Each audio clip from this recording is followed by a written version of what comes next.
नमस्कार. महाराष्ट्रातील विविध क्षेत्रातील बातम्या झटपट आपल्या मोबाईलवर पाहण्यासाठी लगेचच सबस्क्राईब करा राष्ट्रशक्ती लाईव्ह न्यूज आणि सोबत बेल आयकॉन प्रेस करायला विसरू नका.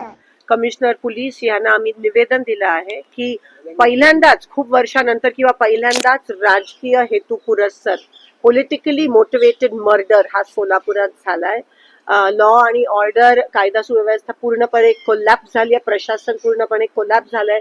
पोलीस आणि प्रशासन अतिशय खूप मोठ्या प्रमाणात भारतीय जनता पक्षाच्या दबावाखाली काम करत आहेत असं दिसून येत आहे. भाजप साम दाम दंड आणि आता लोकांच्या रक्तासाठी भुकेजलेली आहे. आता लोकांचे बळी सोलापुरात जात आहेत. केवळ बिनविरोध निवडणूक होण्यासाठी हे सगळे प्रकार चालू आहेत आणि सत्तेचा माज आणि सत्तेची एवढी लालच या लोकांना आली आहे की आज कोणत्याही प्रकारची जी महाराष्ट्र आणि सोलापुराची जी संस्कृती आहे त्याला काळीमा फासण्याचं काम हे भाजपने केलं आहे. आम्ही अजिबात खपवून घेणार नाही. महाविकास आघाडीने आज हे पत्र, आज निवेदन पोलिसांना दिलं आहे, कमिशनर पोलीस, आणि कारवाई झाली पाहिजे. ह्याला कोणत्याही प्रकारचं कौटुंबिक वाद न लेबल करता हे राजकीय हेतू पुरस्सरच झाला आहे. आणि आज सीपीने रेकॉर्डवर आणलंय की 100% पॉलिटिकली मोटिवेटेड आहे. कारण का कोणाचा तरी फॉर्म विड्रॉ करण्याच्या दबावाखाली हे करण्यात आलं आहे आणि त्याच्यातून हा मर्डर झालाय. पोलिसांनी कारवाई केली पाहिजे. सीडीआर तपास झाली पाहिजे. जे कोणी दोषी आहेत त्यांना अटक झाली पाहिजे. एक स्पेशल कमिटी ह्यासाठी नेमली पाहिजे. हा आमचा आग्रह आहे. एवढंच नाही तर इलेक्शन होईपर्यंत ही इलेक्शन पारदर्शक झालं पाहिजे. यासाठी पण पोलीस प्रशासनाची कोणत्या पद्धतीत तयारी आहे. कारण का अमाप पैसे वाटप होणार आहे. 10च्या नंतर पण आचारसंहितेचं उल्लंघन होणार आहे. जे सत्ताधारी आहेत त्यांना तुम्ही करायला देणार आणि आमच्यावर दबाव आणणार. जे तडीपारच्या नोटिसेस आहेत, दोन्ही साईडला मिळाल्या पाहिजेत. पुन्हा दाखल हे दोन्ही साईडला झाले पाहिजेत. नाहीतर बिनविरोधच करा, आम्ही इलेक्शन मध्ये भाग घेणार नाही, अशी ताकीद आम्ही या ठिकाणी पोलीस कमिशनरना दिलेत.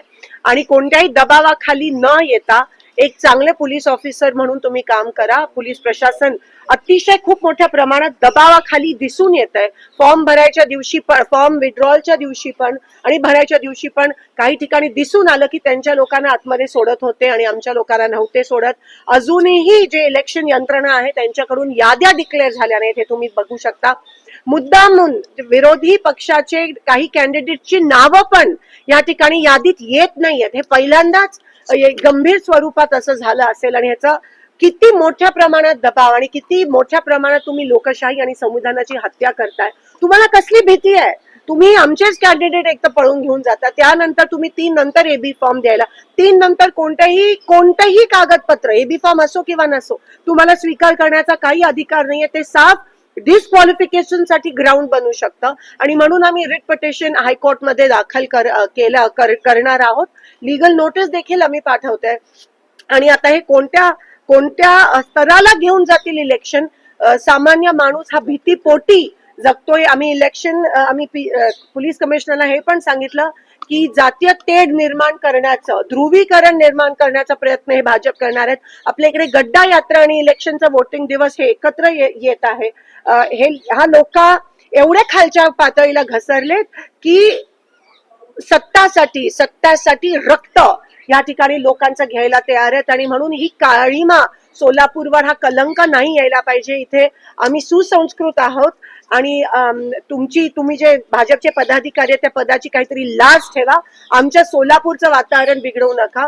पारदर्शक इलेक्शन झालं पाहिजे आणि लोकांचं खरं जनमत कुठे हे त्या पद्धतीतच तुम्हाला दिसेल आणि त्या पद्धतीत हे इलेक्शन झालं पाहिजे, ही आमची मागणी आहे. उद्या सकाळी 10 ते 12 आम्ही बाबासाहेब आंबेडकरांच्या पुतळ्याच्या समोर शांततेत त्या ठिकाणी